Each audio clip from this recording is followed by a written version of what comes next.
Dom Dumas, Laurence, on est avec vous pour la prochaine heure et demie. Je rentre dans le studio puis je vois que les gars ont... j'ai vu les articles, bien sûr, ce matin. Je vois que les gars ont parlé de bébites.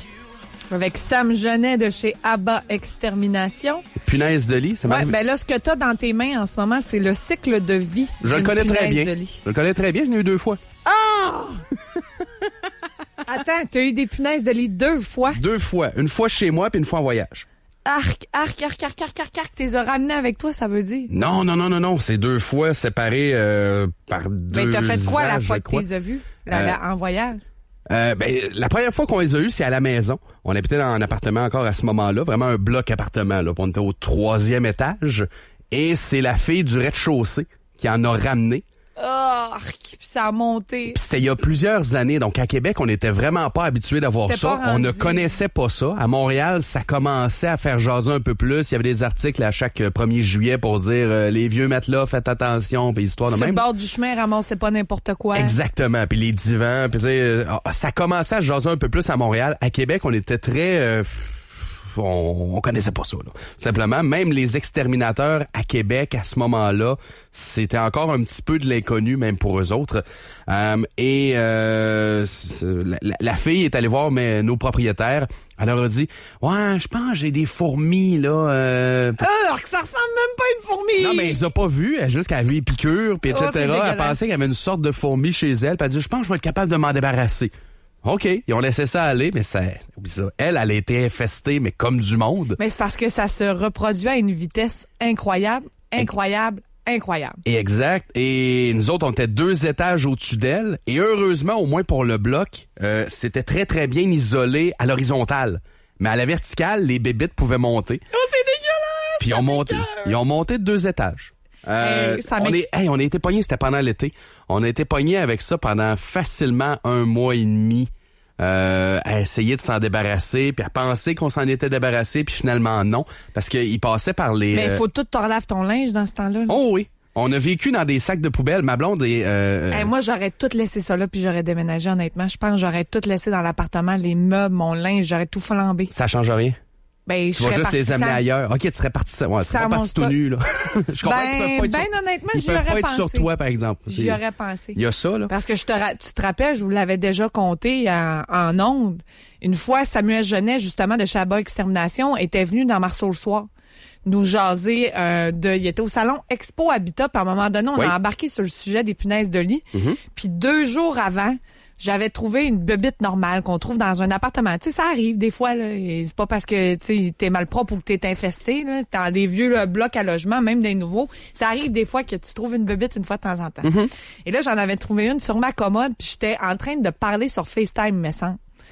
Là, je dis, oh mon Dieu, là, je suis à la bebite, je dis en joke, c'est une punaise de lit, mais c'était des blagues, tu sais. Okay. Sauf que là, Sam Genet vient et il se met à expliquer, tu sais, les punaises de lit, ça ressemble à quoi, ça fait quoi la vitesse, et là, à quelle ça se reproduit, et là, ça m'a piqué partout, puis je me mets à faire de l'anxiété.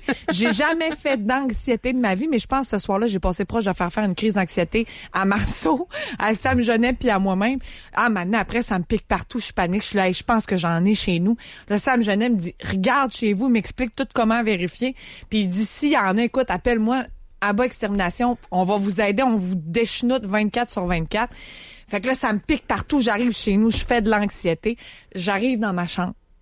Je vire ma chambre sans dessus-dessous, là. J'arrache les draps, je regarde les plis, là. Puis là, faut comme tu mettes la lumière d'un coup sec, tu restes dans le noir puis lumière. Là, je regarde partout en dessous de mon lit, je tasse, puis là, j'avais des pièges, j'avais plein d'affaires. Je vide mes tiroirs, mon garde-robe. Et là, il était rendu 1h du matin. Je suis debout dans ma chambre. J'ouvre la lumière. Ma chambre est sans dessus-dessous. Puis je me dis, t'es une moyenne folle. T'es une moyenne folle. Là, j'écris à Sam Genet sur Facebook pour lui dire, pas de panique, c'est toi qui m'as fait paniquer, il y a pas de punaise de lit. Tu sais que t'aurais pu acheter juste du tape collant des 2 bords, là. Oui, mais c'est ça j'avais, mais je pouvais pas, tu comprends, j'aurais pas pu dormir. T'aurais pas pu attendre, OK. Tu sais, j'étais prise de panique, là. C'est ça que j'ai fait, là. Tu sais, j'avais mes affaires, puis je savais quoi faire si jamais j'en trouvais. Mais j'étais tellement paniquée que j'étais non fonctionnel. Non. Puis encore aujourd'hui, tantôt Sam il me dit en niaisant, t'essaieras tel produit, c'est des phéromones pour les punaises de lit, c'est nouveau et ça marche. Il dit, tu mets ça, c'est comme un sticker là, puis ça dégage la phéromone, puis il dit tout, il arrive tout en courant, tu le vois tout de suite. J'ai dit jamais de la vie parce que s'il faut que j'en trouve une, mais tu sais c'est niaiseux là, tu peux pas habiter dans des punaises de lit. Non, mais ça me rend tellement anxieuse là, que on dirait que c'est non. Moi j'ai toujours le questionnement, non. Ça vient d'où à la base? La première punaise de lit, ça a commencé où? C'est toujours ça, je me pose comme question. Parce que, tu sais, faut que ça vienne de quelque part à un moment donné. Tu sais, tout le monde se le passe. Ça, je comprends, là. Mais il faut que ça vienne quand même de quelque part. Il faut qu'à quelque part, la punaise de lit parte de quelque part. Mais écoute, juste rapidement. L'été où on a eu ça, je peux même dire que ça a été quasiment un été difficile sur notre couple. On n'avait pas les enfants, heureusement. Encore à cette époque-là. On était juste donc en appart, moi et ma blonde. Puis c'était notre premier ou notre deuxième été. On était ensemble. À ce moment-là, qu'on habitait réellement ensemble. Et moi, je suis quand même quelqu'un d'assez zen, assez slack, tu sais. Ma blonde est un peu plus, justement, anxieuse comme toi. Et elle a une formation, elle est en recherche médicale, ma blonde. Là. Ouais. Donc, elle a une formation sur tout ce qui est contamination. Et donc, elle savait exactement quoi faire pour justement qu'on en ait quand même le moins longtemps possible. C'est pour ça que je dis qu'on a vécu dans des sacs de poubelle parce qu'on faisait le lavage. Ben oui. Après ça, faut que tu passes absolument tout ton linge dans la sécheuse. Pour les tuer. T'en scrapes, malheureusement, là-dedans. Ouais. Mais faut que tu le passes dans la sécheuse parce que à cette température-là, ils vont mourir. Et après ça, tu mets ça dans les sacs de poubelle bien scellés. Puis à chaque fois que tu veux t'habiller, chaque matin, ben, tu sors ton linge des sacs de poubelle. Ça a été ça donc pendant 1 mois et demi, 2 mois de temps, le temps de réellement s'en débarrasser. Parce que, comme je disais, les exterminateurs, puis peut-être qu'on n'a pas pris un bon aussi. Là. C'est pas nous autres, en fait, c'est notre propriétaire de bloc qui en a pris un à ce moment-là. Puis ça a pris 4-5 fois, je pense, qu'ils viennent avant que réellement... Mais c'est pas que c'est pas un bon ou un mauvais, c'est juste que c'est... Ils savaient peut-être pas comment, en fait. Mais, non, mais c'est parce que c'est long. T'as pas le choix, tu peux pas... Tu sais, d'une shot, tu vas tuer, admettons, tout ce qui vit, sauf que ça se reproduit tellement vite, puis quand c'est rentré dans les murs, tu sais, il y a plusieurs traitements qui sont nécessaires. Oui, mais je te dirais qu'il y avait comme jamais vraiment pensé de mettre le bon stuff, là, qui est comme du verre pour eux autres, comme s'ils se promenaient dans du verre puis ils se démantèlent, là, dans les prises électriques. Puis c'est par là qu'il rentrait. En tout cas, la logique, là, c'est que c'est... Comment il avait pu monter de 2 étages, c'était par les prises électriques qui réussissaient donc à se faufiler. Fait que ça nous est arrivé une fois. Puis une autre fois en voyage, très le fun, on était à Barcelone. Et en plus, c'est moi qui avais exigé. Ça a été une erreur sur toute la ligne, là. On est allé tu le sais que ça a été une erreur. Ben, c'était une auberge de jeunesse que je m'étais fait recommander chaudement plusieurs années avant.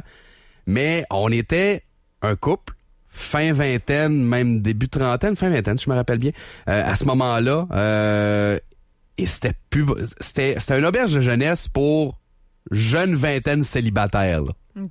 Tu sais, c'était vraiment pas fait pour nous autres. Tu sais, faut que tu sois surtout célibataire. Jeune vingtaine, c'est peut-être moins important, là, mais surtout célibataire sur le party. Tu sais, attends-toi à te coucher tard puis qu'il y ait du bruit, puis ça se peut qu'il y ait du monde qui baisse dans le lit d'à côté, là. Ah. Tu sais, ça peut tout arriver, ces affaires-là. Accouplement en communauté. Ouais, ben c'est arrivé d'ailleurs. Le lit en dessous de ma blonde. Tabarnouche. Parce que là, c'est vrai, c'est comme des lits simples, vous dormez pas. Ouais, exactement, c'est des lits étagés là, donc à cet endroit-là. Tout le reste du voyage, on l'avait fait dans du Airbnb, puis on était bien mieux, on couchait dans le même lit, puis on était un peu plus ensemble. Puis ça, c'était moins atmosphère de party autour, on faisait un voyage en couple. Tu sais, c'était réellement ça, c'était notre voyage avant d'avoir des enfants. Et donc à Barcelone, on a pogné des punaises de lit. Donc, j'ai passé 2 soirs dans cette auberge de jeunesse-là à faire vraiment tout le lavage puis le séchage pour être sûr de bien s'en débarrasser. Ils nous ont changé de chambre, puis heureusement, on n'a rien amené avec nous autres, fait que ça a bien été. Puis on a pu quitter par la suite Barcelone, puis ça nous a pas suivi non plus. Ça a pas scrappé notre voyage à Barcelone quand même. La journée, on réussit à en profiter. Puis c'est tellement une belle ville qu'on a aimé ça quand même. Ma blonde un peu, moi je pense que non. Mais il y en a qui le voient pas. Il y a des corps qui réagissent pas. Puis c'est pour ça, des fois, que c'est long avant qu'on découvre les punaises de lit, parce qu'il y en a que tu vois pas les piqûres. Exact. Là, mais déjà, je te dirais que quand c'est la 2e fois, tu réagis plus. C'est plus rapide ta réaction. Parce que ton corps est comme, il sait c'est quoi. Je pensais pas commencer là-dessus, pas en tout. Mais c'est ça. Ça arrive, puis je voyais les histoires. Ça me pique, on dirait. Je voyais les histoires d'Airbnb ce matin. Puis je me disais que, c'est sûr que c'est quand même un risque. Veux pas. Parce que plus t'as des gens qui viennent, puis qui partent, puis etc., tous les hôtels, là, tu le disais tout à l'heure, c'est pas une question de malpropreté, c'est pas une question de riches, pauvres, peu importe, là. Tous les hôtels de Québec, les plus luxueux, les plus cheap, ils en ont tous eu. Garanti, là. Moi, j'ai une couple de contacts dans les hôtels, là. Ils vont pas le publiciser, parce que tout le monde a encore dans la tête que, justement, c'est si t'es malpropre que t'as ça. Non, tout le monde n'a eu. C'est juste le va-et-vient qui fait en sorte que, à un moment donné, tu vas en avoir, puis quand ça arrive, tu traites la chambre au grand complet, puis peut-être les chambres à côté, si vraiment ça s'est infesté, là, mais d'habitude, ça reste à une chambre seulement, puis t'es capable de t'en sortir, là. Mais tous les hôtels, puis à Québec, à Montréal, à New York, partout dans le monde quasiment maintenant, là, où il y a des punaises de lit, tous les grands hôtels vont en avoir eu, là. C'est plate de même. Donc, c'est sûr que ça peut arriver aussi chez un Airbnb. Puis vu que, tu sais, c'est un beau sideline, c'est de l'argent qui peut rentrer quand tu fais du Airbnb. Quand tu loues un appartement, mettons, ou une chambre dans ton appartement ou dans ta maison, c'est encore mieux si c'est dans ta maison ou dans ton condo, peu importe. Ça peut être de l'argent comme ça qui rentre, mais c'est vrai que c'est un risque quand même que ça...